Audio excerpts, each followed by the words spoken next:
العدو راكع والضربة نازلة والتاريخ بدأ يتحرك. قبل ما يبقى في بلد اسمها مصر كان في راجل ليه اسمين، نعرمر ومينا.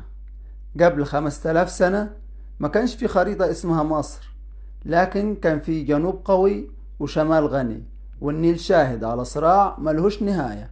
في الزمن ده ظهر شاب اتعلم الحرب بدري، لكن فهم ان الحرب لوحدها ما تصنعش دولة.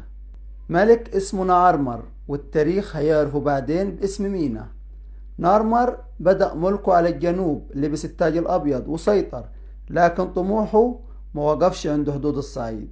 كان شايف مصر كجسد واحد لكن مقطوع نصين. وفي يوم وقف نارمر رافع عصاه، مش عشان يقتل راجل، لكن عشان يدفن فكرة ان مصر دولتين. العدو راكع والضربة نازلة والتاريخ بدأ يتحرك. نارمر عرف ان القوة لازم يبقى ليها صوت اعلى، فخلى حورس يتكلم باسمه. الاله ماسك رمز الدلتا وبيعلن الحكم ده مش غزو، ده توحيد.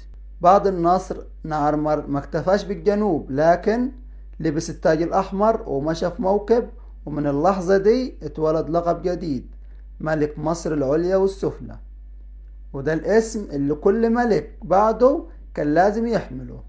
هنا نعرمر بقى مينا، مش محارب لكن مؤسس دولة.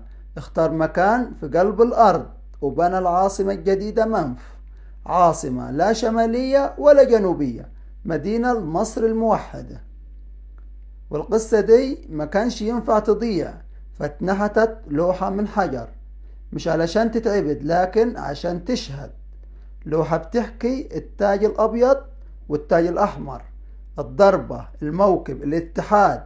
لوحة اسمها النهاردة لوحة نعرمر، وكانت أول شاهد على تاريخ مصر، يعتبر شهادة ميلاد مصر. اللوحة ما كتبتش تاريخ ولا سنة ولا يوم، لكن قالت جملة واحدة بلغة الحجر: مصر بقت دولة واحدة. ومن نعرمر أو مينا بدأت حكاية ملوك صنعوا الخلود.